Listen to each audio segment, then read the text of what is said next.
Belum ya?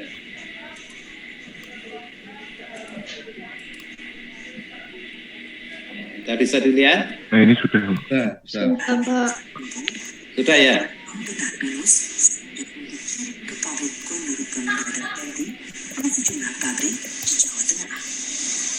Salah satunya kelompok bisnis mandiri atau KBM Industri Non-Kayu Perhutani Sepuan.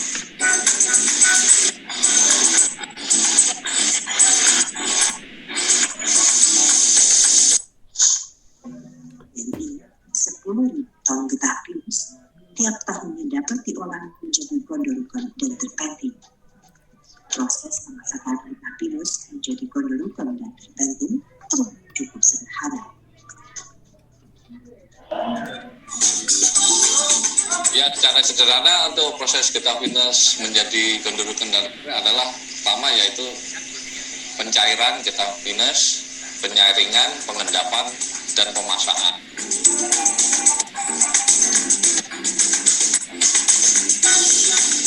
Setelah getah pinus didatangkan dari berbagai sumbernya, getah pinus tersebut pertama ditampung dalam lingkungan untuk menyairkan getah.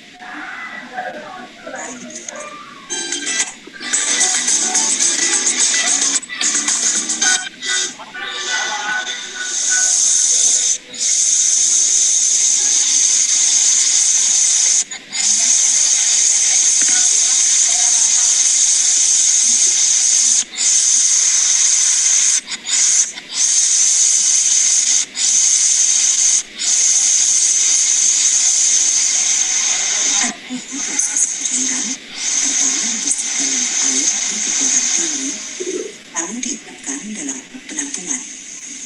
Setelah direndam, mulailah ditarik sedemikian rupa hingga diproses setelah getah pinus.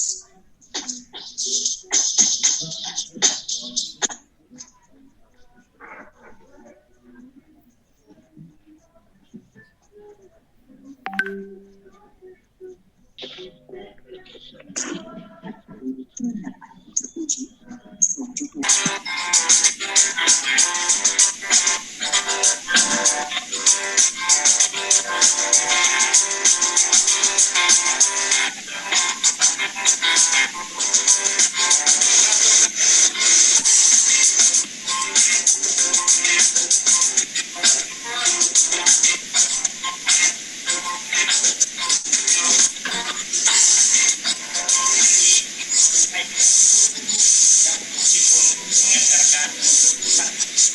Ini adalah teknik peledak yang spesifik untuk meledakkan namanya adalah maksimal derajat.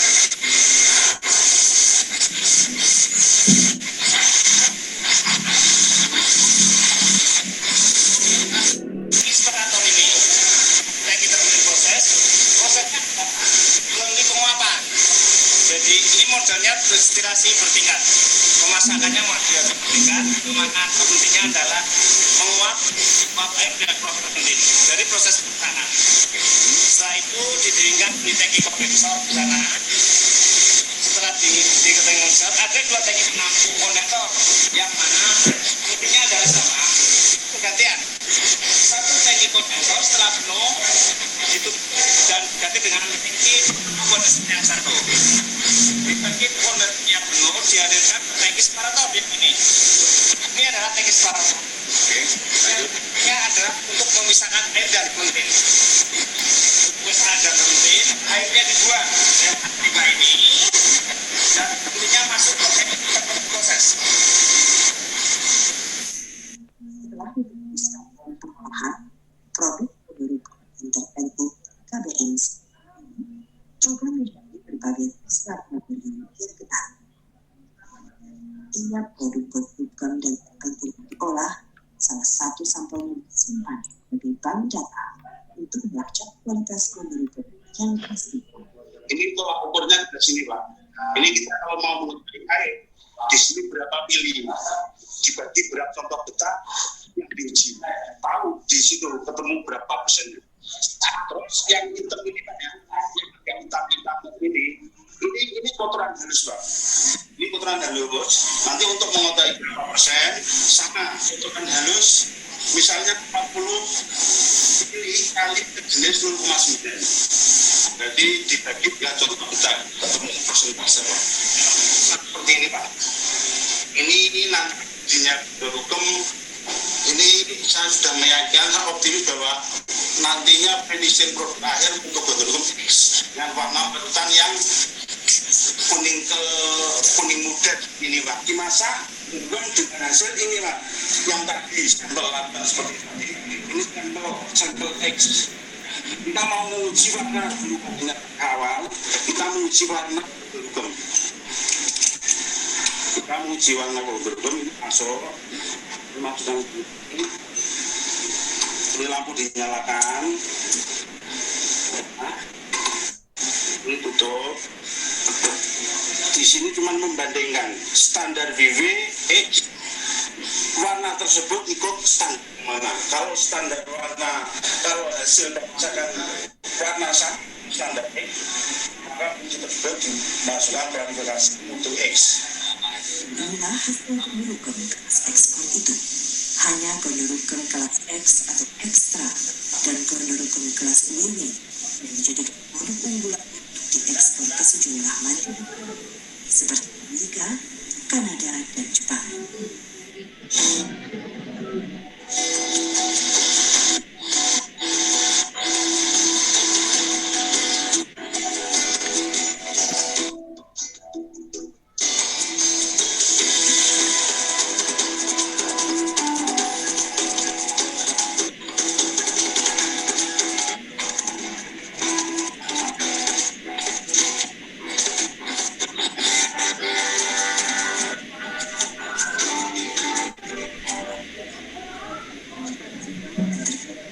Menjadi produk produk yang akan mampu memberikan keuntungan yang tinggi perusahaan, karyawan maupun warga sekitar karena dikelola dan dipasarkan dengan sertifikasi uji mutu yang baik.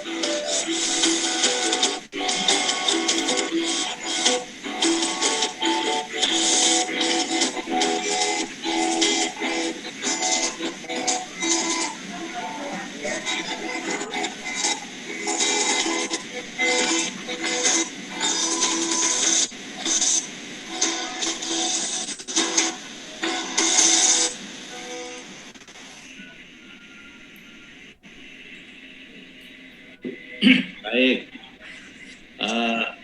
Teman-teman masih ini ya, semangat ya. Masih mengharapkan itu semua? Masih Pak. Iya Pak. Oke, baik. Sekarang saya akan bertanya dulu karena terang dari pagi sampai jam segini pasti Anda Gimana Pak? baik ya. Nah, yang saya ingin tanyakan setelah melihat video tadi ya dikaitkan dengan rencana praktek industri yang akan kalian lakukan pada beberapa hari mendatang, apa yang terpikir ya di dalam benak saudara, khususnya kalau ini non kayu ya, setelah melihat dari tayangan tadi ya, satu mungkin bukan satu kata tapi satu kalimat saja kira-kira apa yang ada di benak saudara. Ini dikaitkan terutama dengan materi-materi yang disampaikan oleh Bapak Ibu yang lain, ya. Terutama dari Pak Tony yang akhir-akhir tadi mulai dari production planning sampai pada pemasaran. Baik, saya tunjuk ya apa kesan terhadap video tadi. Ratasnya. Iya Pak. Ya. Apa kesan Anda dengan video tadi?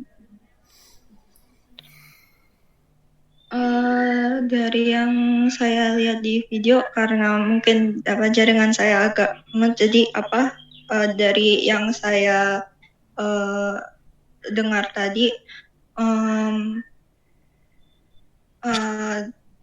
pertama-tama Satu mungkin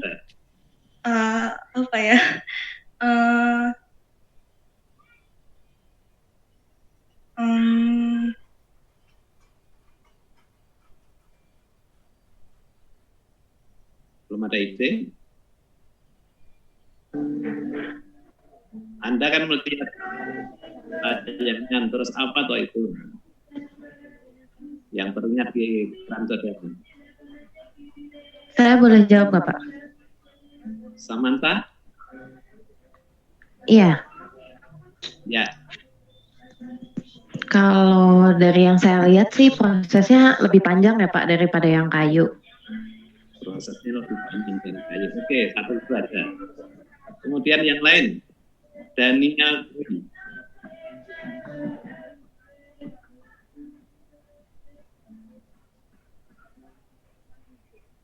Daniel, sorry.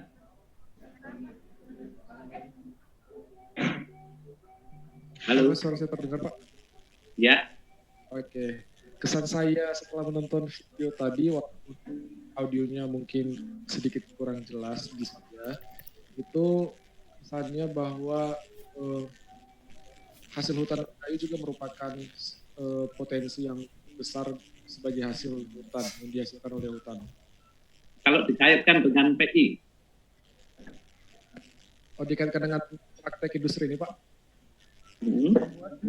Oh, kesan saya berarti kurang lebih nanti saya sebagai peserta PI akan mempelajari secara langsung prosesnya di lapangan dan membandingkannya dengan teori yang telah dipelajari di kuliah. Oke. Sekarang izin menjawab, Pak. Ya, siapa ya? Saya tadi Ratasha. Oke, Ratasha. Yang silakan. Sepertinya hasil hutan non kayu ini masih punya ruang lebih buat untuk berkembang di dunia di pasar internasional. Oke. Kemudian satu lagi ya, Vicky Zidan.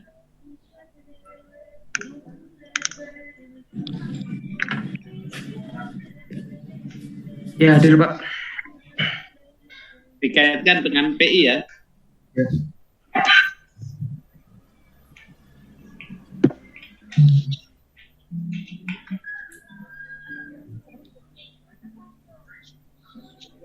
Halo. Yang adanya pengolahan itu dapat hasilnya.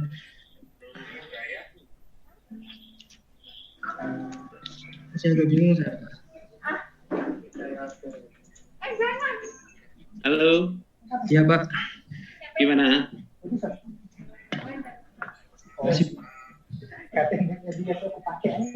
bingung saya Pak. Oh iya, aku lagi. Akan tulis di chat ya kalau suaranya bermasalah. Oke.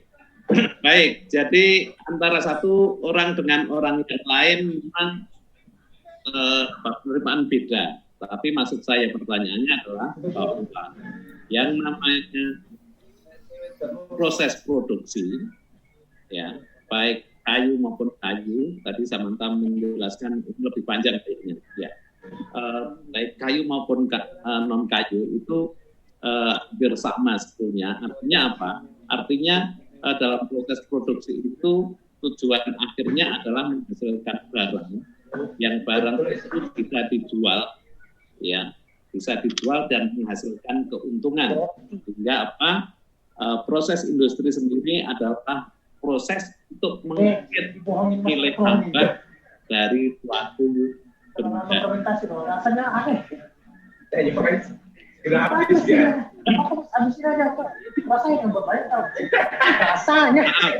Samantha, siapkan dulu, dimute-kan dulu. Iya Pak, maaf. Ya, nah seperti itu. Nah sekarang saya mau sharing barangkali yang disampaikan juga oleh bapak-bapak dan ibu yang lain ini berkaitan dengan PI kita ini, ya PI kita ini. Jadi saya akan melihat ya nanti berdasarkan guidance yang di sini saya akan cerita mengenai beberapa hal yang berkaitan dengan, ini bisa dilihat ya?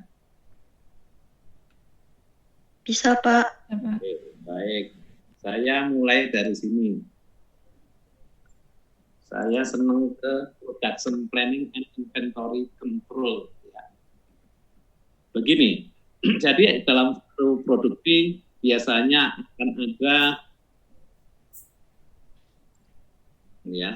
akan ada bagian yang namanya production planning and inventory control, ya.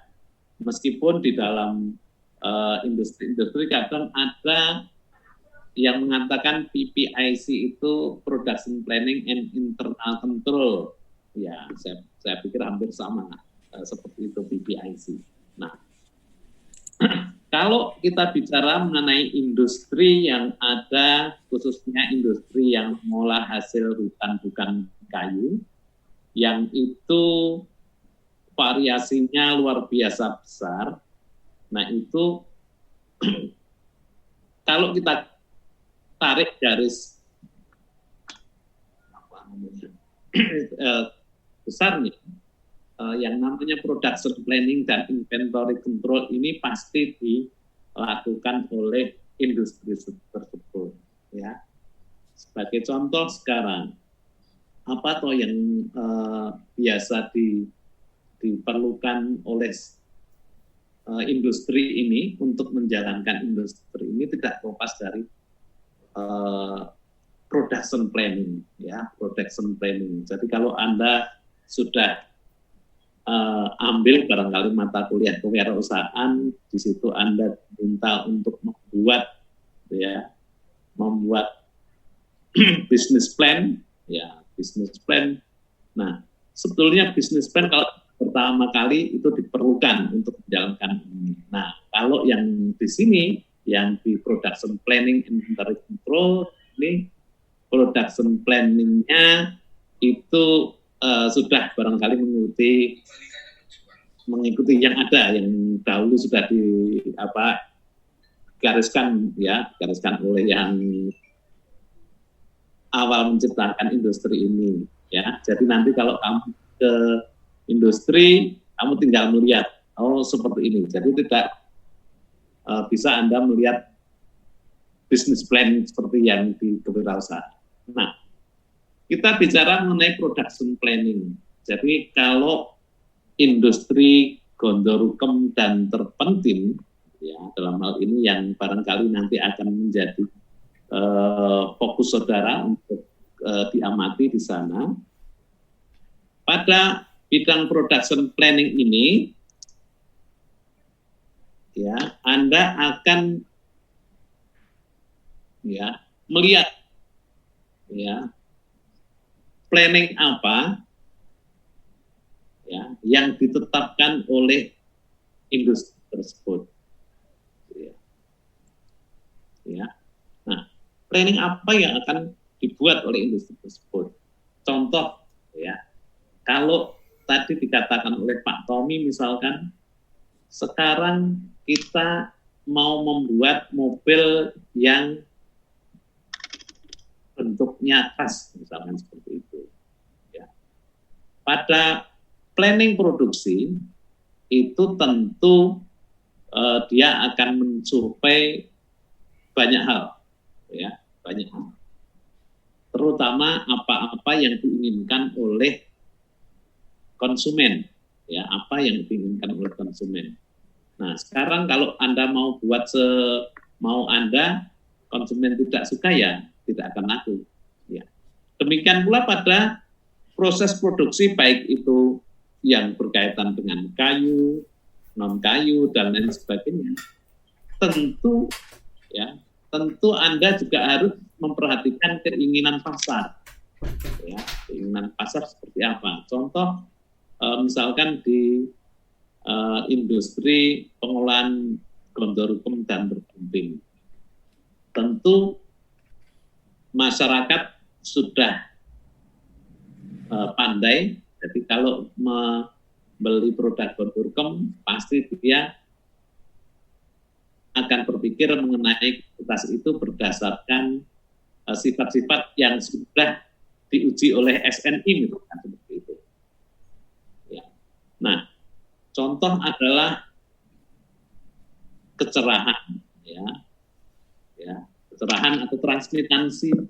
Jadi ada X, ada WW, dan lain sebagainya. Nah, dia pertama kali akan melihat itu produksinya.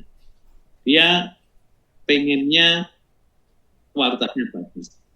Nah, kualitasnya bagus, harganya bersaing. Nah, sehingga apa? Sehingga dalam proses production planning itu industri ini akan planning, akan merencanakan yang pertama adalah rendemennya. Rendemennya pun direncanakan. Rendemennya misalkan kalau sudah rata-rata 70 Bondorukem, ya dia akan merencanakan rendemen 70. Kualitasnya direncanakan 90% misalkan X, ya. Nah, dia akan merencanakan seperti itu. Nah, tetapi dia juga merencanakan di bahan baku, ya. Bahan baku yang masuk itu harus bahan baku yang berkualitas. Misalkan getah A, ya, atau kualitas utama itu misalkan 75%. Nah, getah B 25% untuk mencapai produk X yang 90 tadi, misalkan seperti itu. Nah, di industri ini nanti biasanya target-target itu akan disampaikan oleh, ya, misalkan tidak sampai direktur utama, biasanya manajer PPIC ini disampaikan kepada pihak produksi, ya, kepala produksi. Nah, Anda ditarget bahwa saat ini Anda harus memproduksi Bondorukem dengan kualitas X itu sebanyak 90%. Nah, setelah itu pihak produksi nanti akan menerjemahkan bahwa sekarang yang diperlukan untuk mencapai target itu adalah bahan bakunya ini, ya. Komposisi bahan bakunya harus seperti ini, ya. Kemudian ya, jadi pihak produksi biasanya yang akan bekerja keras, ya, menerjemahkan hal tersebut, ya, target tersebut. Contoh misalkan di produksi Bondorukem, ya, ini juga sama dengan produksi kayu juga. Ya. Kalau di produksi Bondorukem, untuk mencapai hal itu yang pertama adalah bahan baku dan kualitasnya. Yang kedua adalah prosesnya, ya, pengendalian proses. Sehingga biasanya production planning and inventory control dan juga quality control itu akan bersama-sama, di mana salah satu tugas quality control, salah satunya ada bagian yang namanya control proses, ya, control proses. Sehingga begitu target sudah dipasang, bagian produksi sudah merencanakan mulai dari bahan baku, kemudian juga tenaga SDM yang dibutuhkan, kemudian juga proses-proses produksi dipastikan itu semua berjalan dengan lancar, maka produksi akan mulai berjalan di bawah kawalan yang namanya internal control atau sering disebut sebagai kontrol proses, ya. Nah, makanya Anda kalau belajar, ya, paling mudah itu sebetulnya kalau Anda masuk ke industri, Anda cari bagian ini, production planning and inventory control atau internal control, itu Anda ketemu dengan yang namanya kepala kontrol proses misalkan. Nah, ini Anda akan dapat informasi yang cukup banyak, karena yang namanya kontrol proses ini dia akan melakukan pengujian terhadap proses-proses yang berlangsung. Contoh, pada proses ini ada bagian dari kontrol proses itu yang mengecek misalkan pembuatan uap di boiler, ya. Nah, dia akan mencatat, jadi boiler itu suplai airnya kan harus terus-menerus sama, misalkan seperti itu. Suplai airnya terjaga, jadi kalau ada penyimpangan dia akan mencatat pada jam segini suplai air kurang, misalkan seperti itu. Nah, nanti akan ditunjukkan kepada yang penjaga itu, Mas ini kurang, nah nanti segera ditambah. Produksi uap, ya produksi uap ada. Nah, kemudian yang kedua ada juga yang dikontrol di bagian bahan baku, ya bahan baku dia akan mencatat proses produksi atau proses penanganan bahan baku, ya pada penerimaan getah, misalkan seperti itu. Nah, ini yang akan memastikan bahwa, ya jadi bagian kontrol proses ini biasanya akan memastikan bahwa semuanya dilakukan berdasarkan standar yang sudah ditentukan. Ya. Biasanya apalagi kalau industri yang sudah memiliki ISO 9002 misalkan seperti itu, dia akan memegang falsafah bahwa kerjakan apa yang kamu catat apa yang kamu kerjakan. Jadi semuanya akan seperti itu, dan itu didasarkan pada suatu standar tertentu. Nah, maksudnya apa?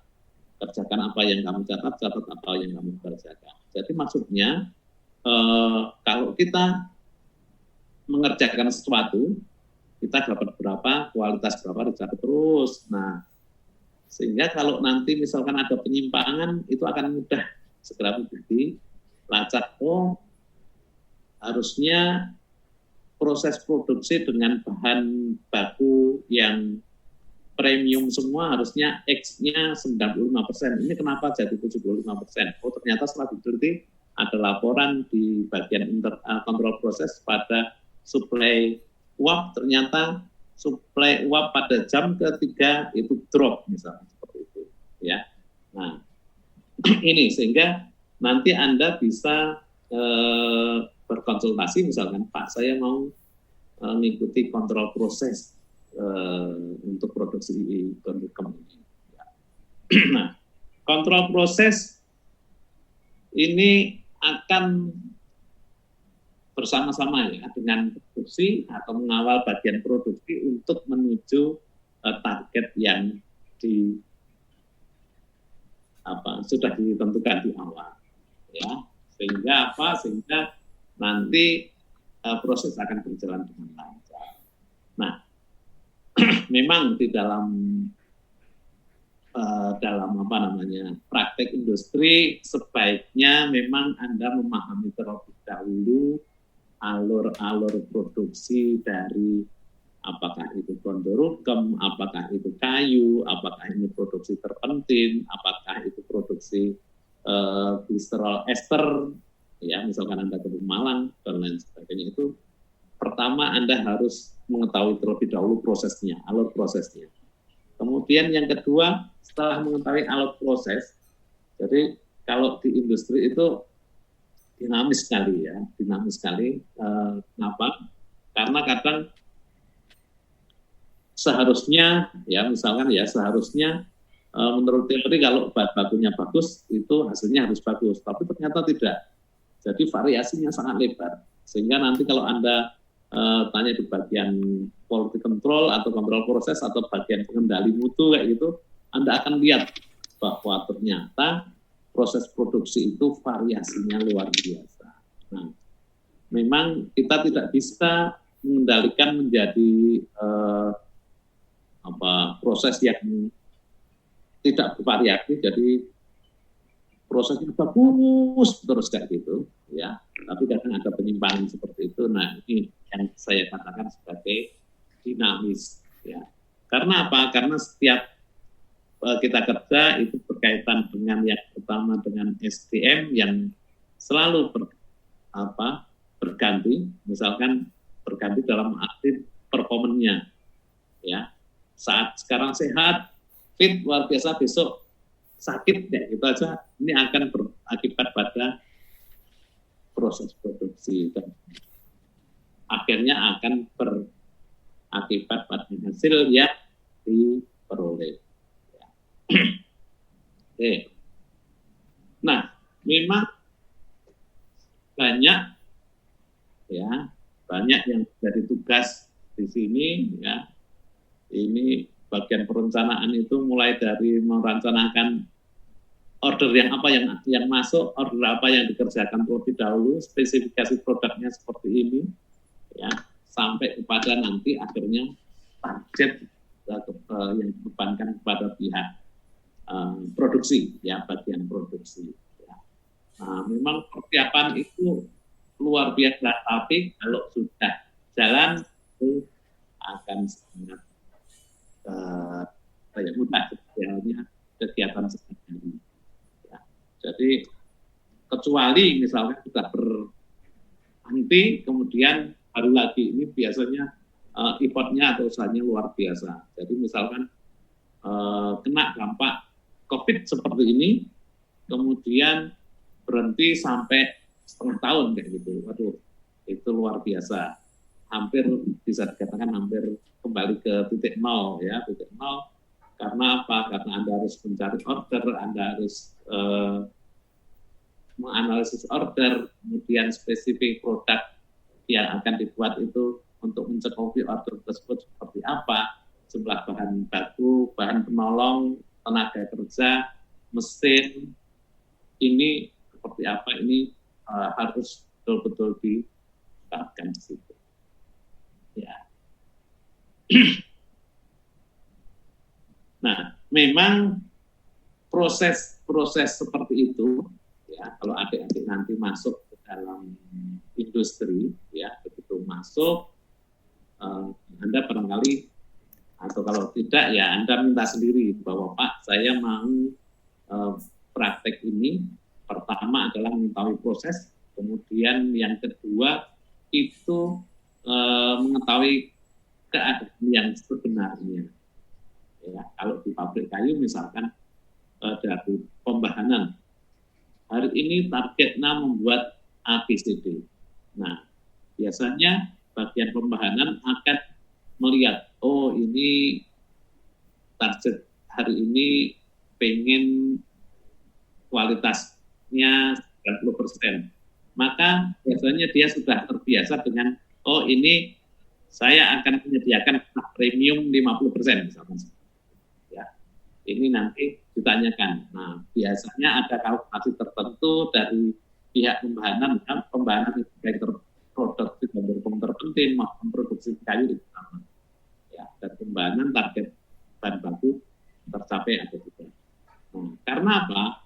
Karena biasanya ini menjadi sangat penting. Manakala Anda salah di dalam merencanakan bahan baku yang masuk, ini akan terbawa sampai akhir. Seperti dikatakan Pak Tommy tadi, begitu masuk bahannya jelek, hasilnya untuk menjadi bagus itu luar biasa sulitnya, hampir tidak mungkin.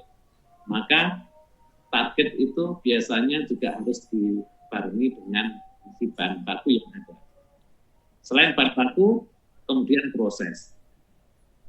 Bahan baku sebaik apapun, tapi kalau prosesnya tidak memenuhi syarat, tidak mengikuti standar, ya, tidak mengikuti aturan, yang barangkali nanti akan diperingatkan oleh bagian kontrol proses, misalkan Anda tidak sesuai standar, ya.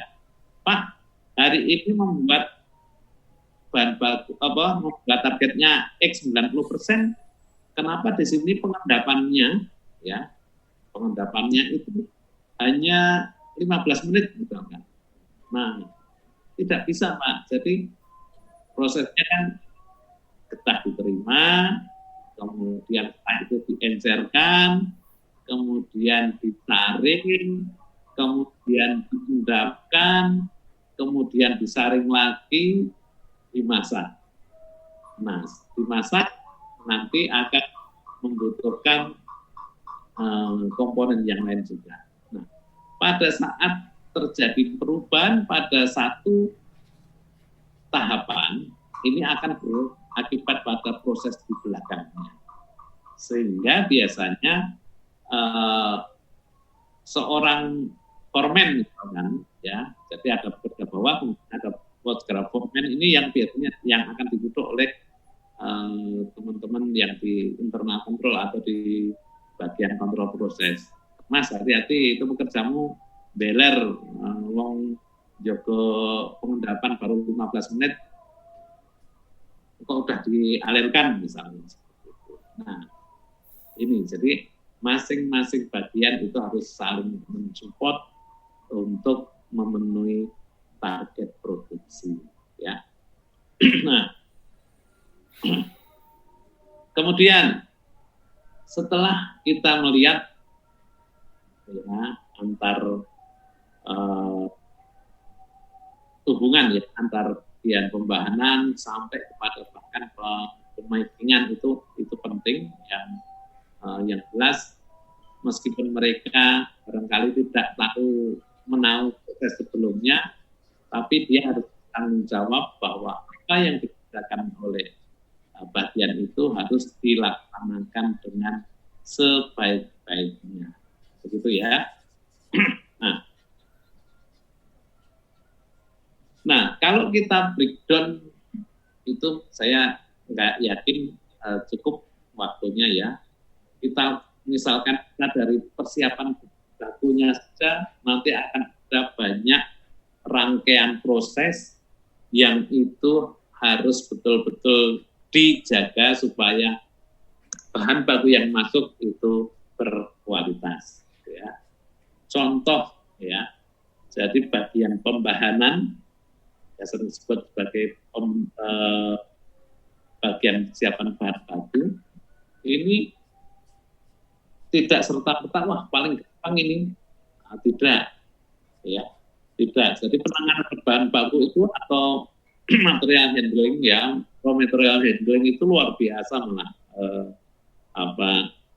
sangat menentukan ya, karena ini bagian paling depan dan ini akan sangat menentukan produksi akhir sehingga tidak boleh diremehkan. Biasanya bagian terdepan ini harusnya ini adalah orang-orang yang sangat berpengalaman ya. Nah, karena apa? Karena kalau di breakdown kerjaannya apa saja itu banyak ya. Hanya persiapan bahan baku saja ternyata sangat banyak. Kemudian proses berikutnya juga akan seperti itu. Nah, apa saja yang dicatat misalkan di bagian bahan baku ini misalkan getah ya, getah itu jadi kan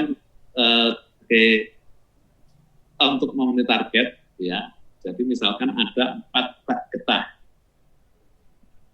target 4 bak getah. Nah, untuk memenuhi itu maka diperlukan pasokan getah ya, pasokan getah. Jadi misalkan yang datang 1 truk, kemudian berapa menit berikutnya ada lagi, berapa menit berikutnya ada, tapi setelah itu kok lama sekali, Wah, ini bagian pembahanan harus komunikasi intensif dengan yang supplier bahan baku, karena kalau tidak ya nanti prosesnya akan berhenti. Padahal yang namanya proses pada industri besar yang padat modal bahkan yang seperti ini ya, yang memerlukan energi yang banyak itu kalau begitu sudah jalan di start itu nggak ada bahan baku, wah ini kerugiannya akan sangat besar. Bayangkan Anda sudah start on mesin ya, semuanya sudah tersedia dengan baik, bagian boiler sudah oke, ya, bagian yang penyaringan juga sudah oke, ternyata bahan bakunya telat ya. Nah, ini maka harus banyak digali di sini, adik-adik juga menggali apa toh yang harus dilakukan oleh bagian pembahanan ini. Ya, ini tidak bisa diremehkan ya. Bahan baku, kualitas bahan baku ini harus betul-betul dikuasai seperti tadi Pak ini A1, A2 misalkan seperti itu, atau untuk membuat kusen atau membuat finir kayak gitu misalkan, itu pas atau tidak. Ini harus di luar kepala di mengerti, ya. Ini akan sangat banyak yang bisa pelajari di sini, ya.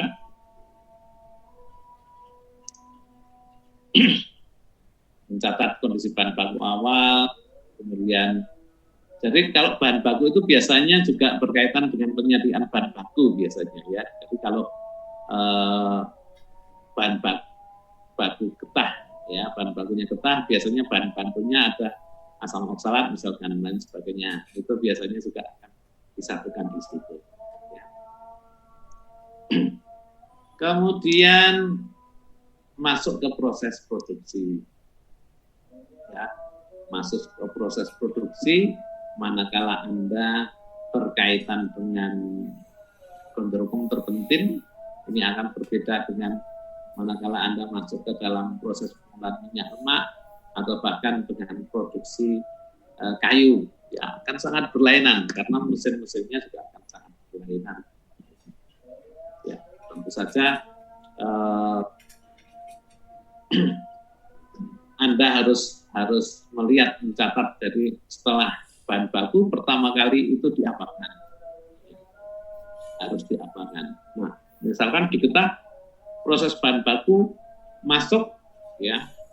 Bahan baku masuk melewati proses inspeksi, kualitas getahnya akan seperti ini, ya, sudah dilaporkan ke bagian produksi, dilaporkan bahan baku masuk 50% premium, 25% misalkan kualitas A, 25% kualitas B, misalkan seperti itu.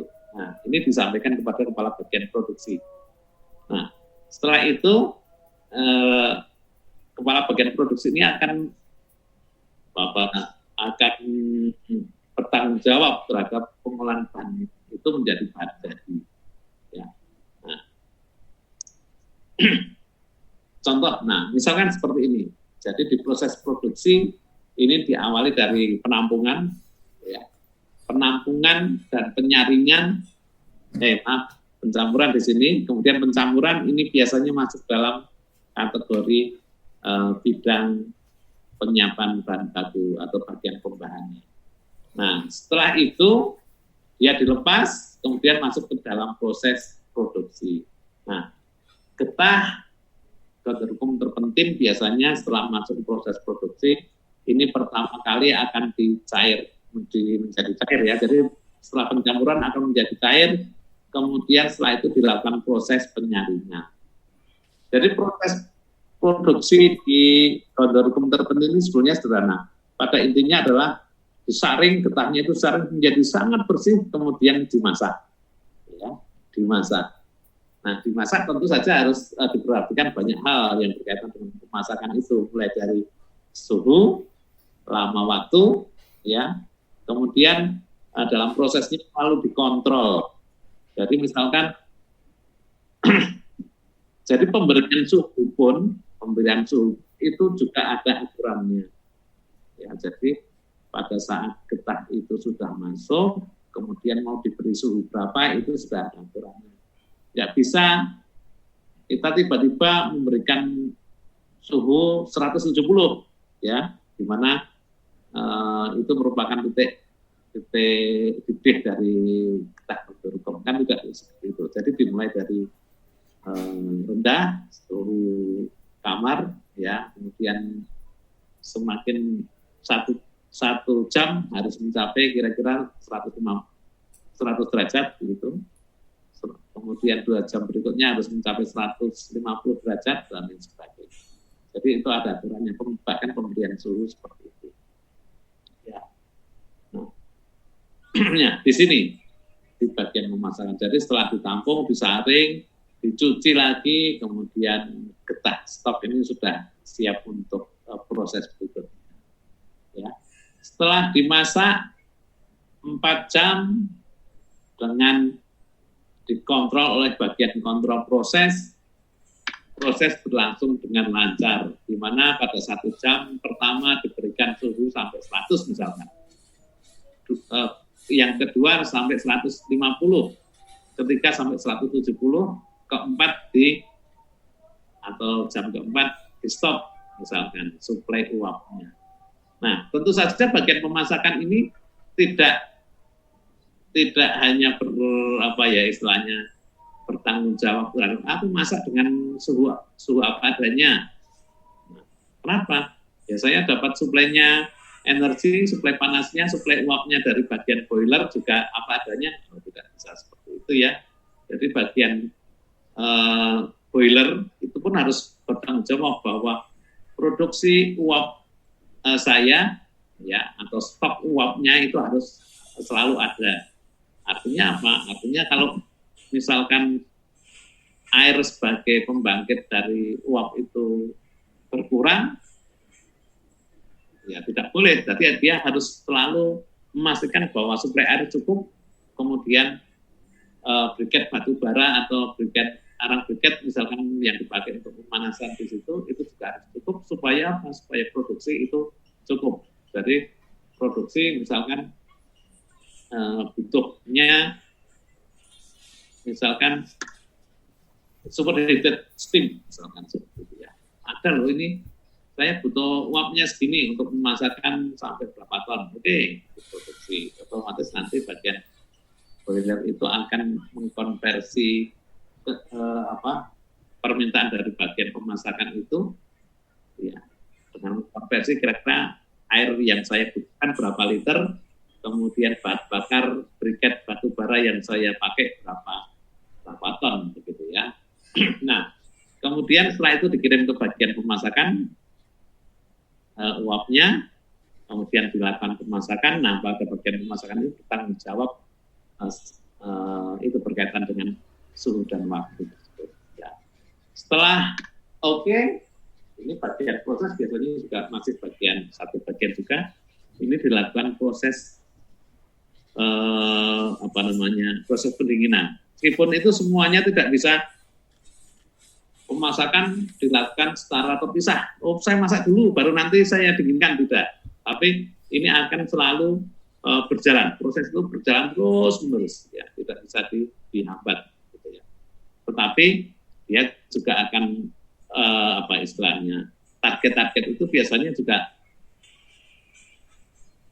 disesuaikan dengan target yang berjalan itu. Tidak serta-merta, saya mau masak dulu nanti yang diinginkan untuk menjadi uap getah itu kalau saya selesai masak, tidak seperti itu. Tapi jalan masak dengan suhu terus seperti itu 4 jam keluarkan terus menerus, ada yang masuk ada yang keluar ya. Jadi maka yang namanya stok istilahnya, stok itu harus selalu ada ya, stok. Kita stok digester pertama habis ya, nanti segera masuki ya. Berarti ada beberapa digester seperti itu sehingga proses itu running ya. Sehingga Anda kalau lihat di pabrik nanti ya biasanya continuous dari paling jedanya ya berapa menit saja. Jadi 10 menit nanti keluar terpentin getah terpentin maupun konturkom itu konturkom terus. Pak katanya prosesnya batch Pak, tapi kok produksinya bisa continuous. Nah itu pertanyaan itu biasanya dijawab dengan berapa banyak stok yang ada di situ. Stok apa saja? Banyak ya. Storage misalkan getah bersih ini sudah dipersiapkan oleh bagian penyiapan getah itu ya. Getah bersih misalkan sampai berapa tangki ya, berapa tangki di mana nanti masing-masing tangki ini akan dikirim ke bagian digester, bagian pemasakan. Ya. Nah, punya berapa bagian pemasakan atau digester itu yang nanti akan menentukan kelancaran prosesnya. Ya, semakin banyak digester yang dimiliki, nanti produksi itu seperti akan mengalir. Nah, prosesnya hampir seperti itu. Sehingga nanti di dalam proses ini beberapa hal bisa ditanyakan ya. Jadi standar yang dipakai itu apa toh Pak? pemasakan. Oh, saya sebenarnya misalkan pemakaian suhu itu pada jam pertama sekian, jam kedua sekian, jam ketiga sekian, misalkan seperti itu. Ya. Nah, setelah pada bagian processing ya di industri ya, di caster kayak itu tinggal nanti prosesnya adalah canning. Can itu penuangan. Jadi gandum yang sudah dimasak selama kira-kira getah yang sudah dimasak selama 4 jam ya, yang tadi dikatakan dengan sistem bertingkat, maka ada bagian uap itu nanti masuk ke kondensor, diembunkan akan menjadi air dan menjadi terpentin yang karena berat jenisnya berbeda, maka akan terpisah, dilakukan proses pemisahan. Kemudian gondorukem sebagai sisa dari proses digeser tadi, ini akan dituangkan pada wadah-wadah yang biasanya sudah dipersiapkan. Nah, biasanya pada tahapan penuangan, ini juga harus ada kontrol. Kenapa? Tidak serta-merta ini yang penting itu kelihatan penuh, habis itu dihentikan tidak. Biasanya juga akan berkaitan dengan timbangan. Ya. Mereka akan menimbang. Ya, jadi canning atau penuangan itu biasanya drum tempat yang akan dipakai wadah itu timbang dulu, kemudian dilakukan proses canning, penuangan, kemudian kalau sudah sesuai beratnya akan pergi. Ya. Nah, kalau prosesnya sudah otomatis itu enak sekali, tetapi kalau prosesnya masih manual ya nanti harus selalu lihat timbangan, ya. Timbangannya berapa, ya, begitu. Nah, setelah itu pun biasanya dilakukan kontrol quality, ya. Quality control itu pada proses biasanya dijalankan oleh yang namanya bagian kontrol proses tadi. Jadi kontrol proses ini dia bertanggung jawab terhadap kualitas proses produksi, ya. Kualitas proses produksi. Jadi ada dua nanti yang dinilai adalah kualitas prosesnya, yang kedua adalah kualitas produksinya. Nah, biasanya yang industri-industri yang besar itu nanti akan memisahkan itu antara kualitas prosesnya dan kualitas hasil. Kualitas prosesnya itu biasanya pembandingnya dengan SOP yang sudah disepakati. Ada penyimpangan berapa persen, ya. Nah, kemudian kualitas produksi, kualitas hasil produksi biasanya dia dibandingkan dengan target yang diberikan. Ya. Jadi targetnya kualitas X 90%, tapi realisasinya barangkali kualitas X-nya hanya 75%. Nah, ini berarti tidak mencapai target seperti itu. Nah, biasanya kalau di finishing product atau produk yang sudah selesai, terus kemudian dilakukan uji kualitas, nah, ini produknya kok kualitasnya seperti ini. Nah, ini biasanya yang akan ditanyakan pertama adalah bagian kualitas, kontrol kualitas atau kontrol proses, ya, akan ditanyakan pada kontrol proses. Oh Pak, ternyata ini ada banyak penyimpangan di sektor ini. Nah, biasanya bagi yang manajer yang di atas atau mungkin direktur ini akan langsung memanggil kepala bagian produksi. Nah, ini performa anak bangun seperti ini pada bagian ini, ya. Nah, nanti diberi pembinaan seperti itu. Nah, ada beberapa hal meskipun ini kadang juga terlalu riskan juga. Kalau setelah kita lihat analisis kualitas produksi bahan yang dibuat itu ada penyimpangan, ada beberapa hal yang bisa dilakukan, ya. Biasanya kalau di kayu itu repairing, ya. Repairing itu meskipun dibenarkan, tapi tidak boleh sering-sering dan tidak boleh banyak-banyak. Artinya apa? Artinya kalau semua sudah melalui SOP, kemudian hasilnya harusnya sudah kira-kira bisa diperkirakan hasilnya baik. Kalau semakin banyak repairing berarti ini kualitas produksinya yang perlu dikontrol. Ya. Nah, itu sehingga yang namanya kita melihat ya masuk pada industri, apalagi yang industri modern ini kadang kalau tidak siap kita, ini saya sudah capek-capek kerja seperti ini kok selalu dikatakan salah. Biasanya yang mengkontrol proses itu akan mengatakan, lah harusnya kamu sesuai SOP ini tapi kamu tidak lakukan. Biasanya gegeran antara bagian itu ya yang pengawas kontrol proses itu dengan bagian produksi itu selalu bertengkar biasanya. Tapi pada intinya itu bagus. Jadi kalau ada pertengkaran seperti itu berarti kerja kontrol proses itu bagus. Ya.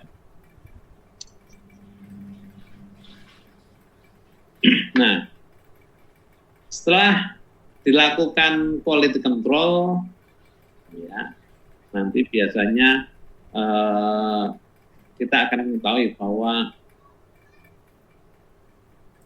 produksi kita itu yang masuk kualifikasi berapa, yang tidak masuk kualifikasi berapa.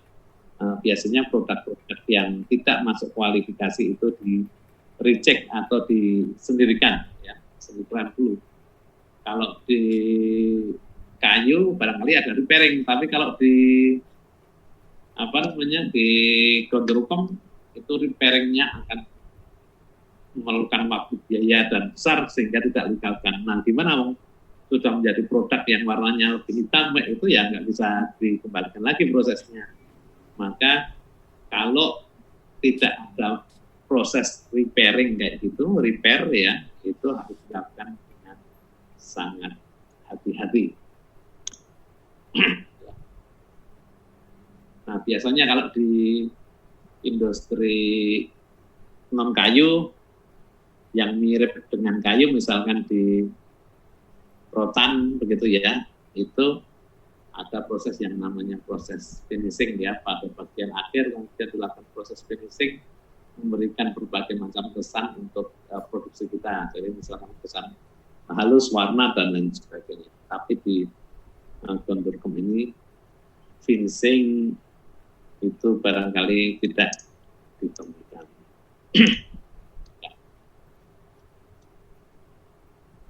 Mungkin secara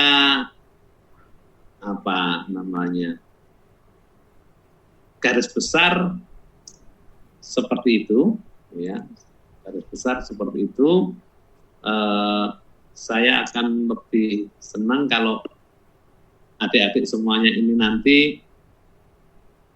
bisa berdiskusi, ya, bisa berdiskusi dengan cara bertanya atau menyampaikan pendapat, begitu ya, sebelum kita masuk ke kegiatan praktek industri. Silahkan dipersilahkan, barangkali ada yang bertanya.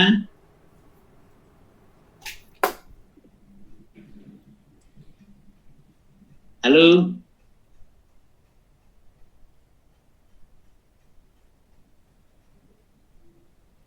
Halo, ada yang bertanya? Belum ada, Pak. Oh, belum. Jadi seperti itu ya. Jadi industri non kayu yang barangkali besok Anda ikuti, kalau itu sifatnya non kayu dalam hal misalkan minyak maupun Gondor-gondor penting seperti itu. Tetapi kalau bicara mengenai hasil tanam kayu yang sifatnya itu struktural seperti rotan, itu nanti hampir sama dengan yang diterangkan oleh Pak Tommy, ya. Nah, saya punya video satu lagi berkaitan dengan industri rotan. Ya, saya akan coba sharing yang berkaitan dengan industri rotan.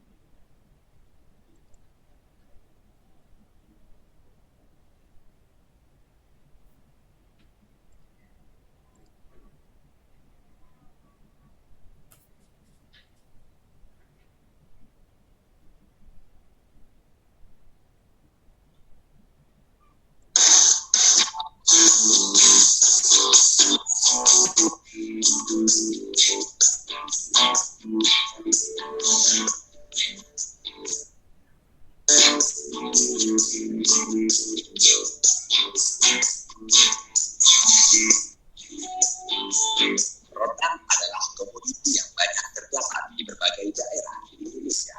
Dari bermacam jenis rotan, ada jenis yang biasa digunakan sebagai bahan baku industri, khususnya kerajinan dan furnitur, yaitu tambang, bata, dan ambulu.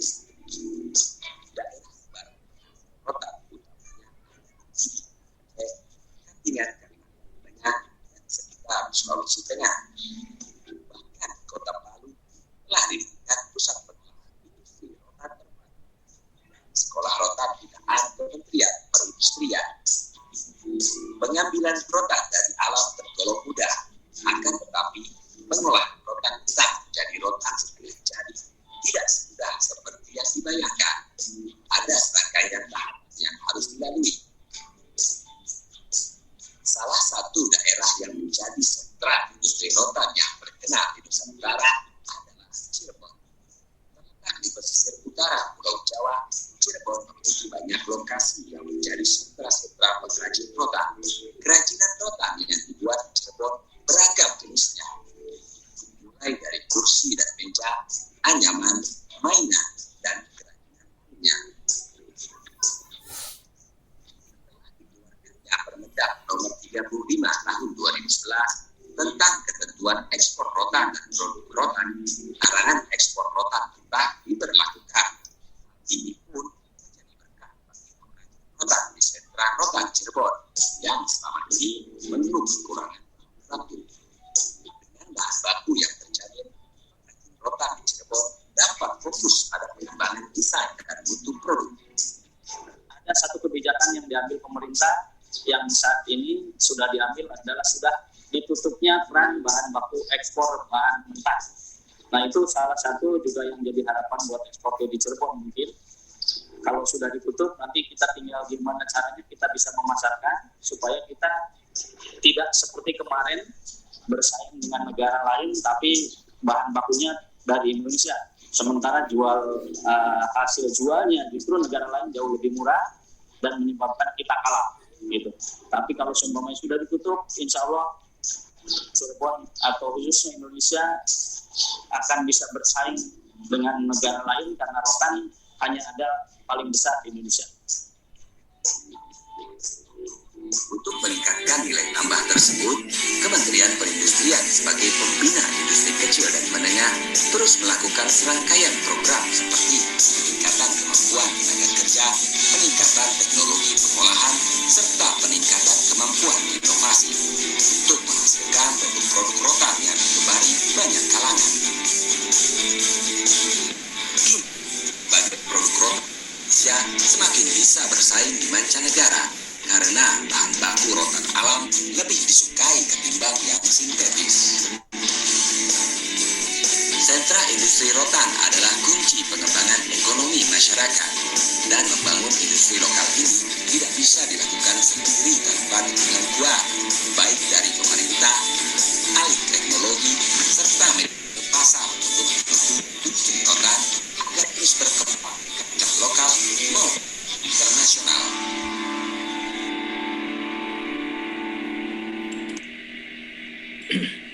Baik, jadi kalau kita bicara mengenai industri yang berkaitan dengan industri rotan, industri mebel dan kerajinan, saya yakin ya 80% atau lebih barangkali sama seperti yang disampaikan oleh Pak Tommy tadi. Jadi saya cenderung adik-adik mungkin bisa memperhatikan apa yang disampaikan oleh Pak Tommy, dipesan Pak Tommy tadi. Nah, karena apa? Ya memang ada perbedaan, terutama perbedaan dengan bahan baku maupun penanganannya. Ya. Kalau tadi Pak Tommy ya di awal dari gelondongan kemudian dibuat RST sampai menjadi produk.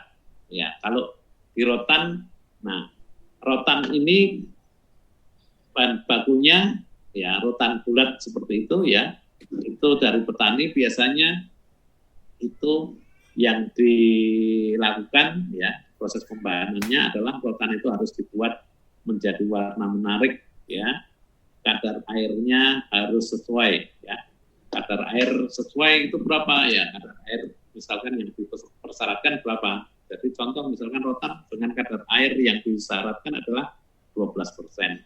Nah itu harapannya 12% itu menjadi produk ya. Jadi setelah produk keluar itu kadar airnya segitu. Nah, kadar air bahan baku berapa? Kadar air bahan baku juga mendekati itu.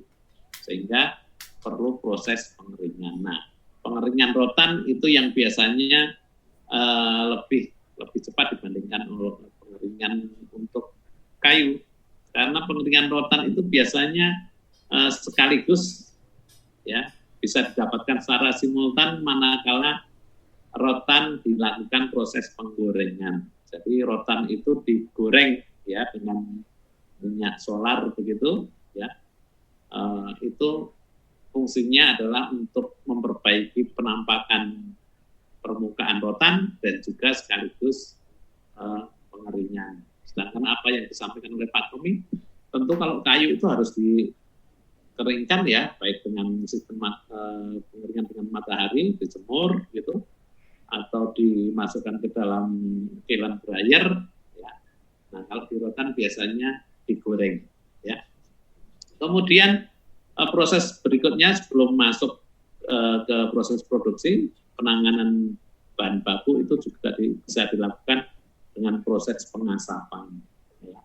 Pengasapan dengan asap belerang itu akan menambah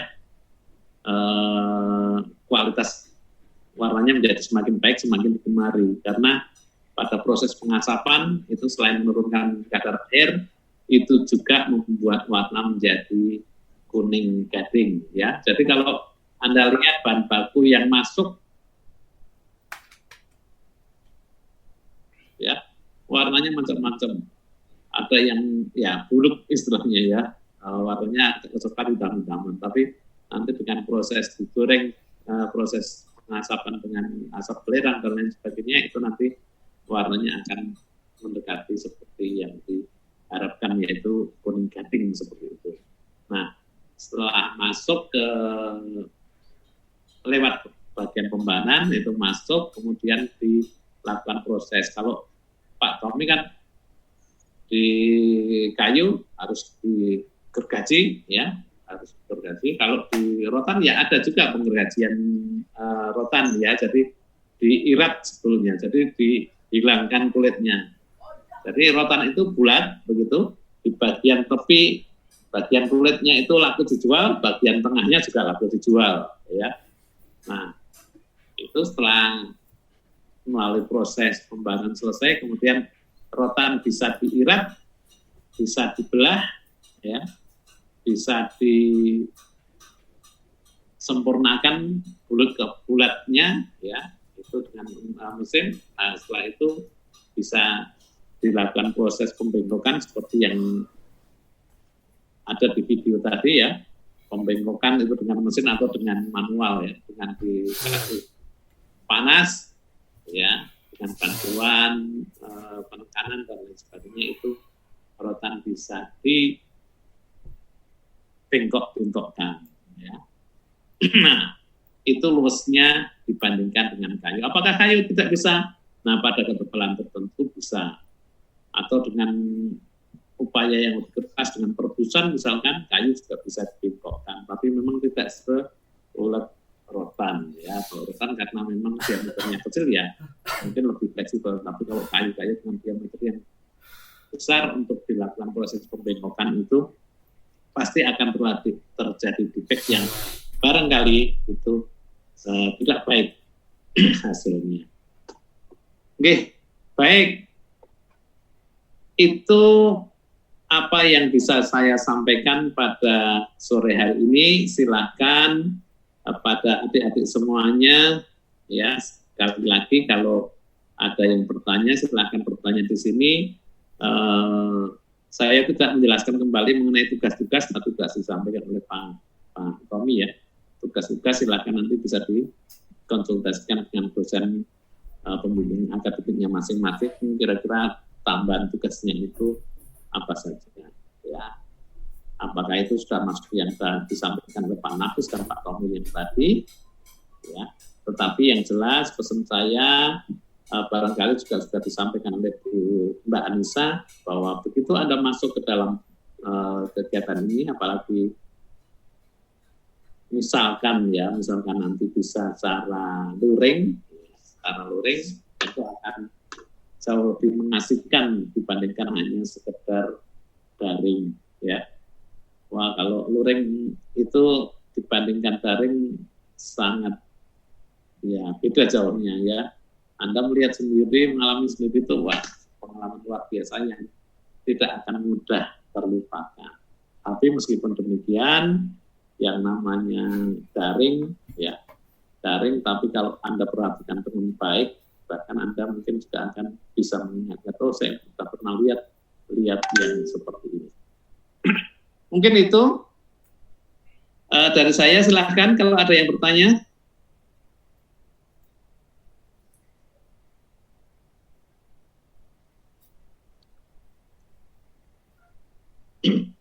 Baik, kalau tidak ada yang bertanya, waktu akan saya kembalikan kepada Pak Tommy atau Mbak Anissa ya? Atau Pak Nafis? Pak Nafis. Oh, Pak Nafis ada ya? Monggo Pak Nafis, matur nuwun, dari saya cukup sekian. Wassalamualaikum warahmatullahi wabarakatuh. Waalaikumsalam. Pak Guntur juga ada matur nuwun Pak Guntur. Iya, sami-sami. Matur nuwun Pak Sigit yang sudah memberikan materi, juga Pak Tommy tadi sebelumnya. Mudah-mudahan ini adik-adik juga masih tetap semangat. Jadi nanti kita harapkan memang pelaksanaan PI kali ini itu luring ya. Jadi luring. Kemarin sudah ada izin dari orang tua juga. Nah, kalau seandainya nanti ternyata sangat berat dilakukan, itu kita usahakan untuk blended ya, untuk blended. Jadi ke lokasi perusahaan itu harus tetap ada. Oke, saya bisa kami tambahkan. Sebelum ditutup mungkin Pak Gentur mau sepatah kata arahan lagi, betul? Apa cukup Pak? Sampun cekap saya kalau sudah cukup. Jadi mohon diingat nanti hari Senin sore nanti secara daring kita adakan pretest. Ya, nanti pretest itu lulus dan tidak lulus, artinya kalau lulus nanti teman-teman lanjut, kalau tidak lulus ya mengulang pretest atau ikut periode berikutnya gitu ya, saya kira seperti itu.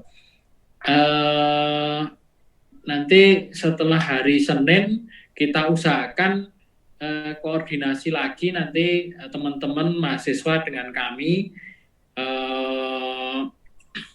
Ya meskipun sebentar terkait dengan pelaksanaan praktek, ini teman-teman yang PU itu berangkat hari Rabu ya, hari Rabu kalau nggak salah. Jadi ya mungkin di sebelum hari Rabu ya, kami nanti hari Selasa mau merapatkan hal-hal terkait dengan pelaksanaan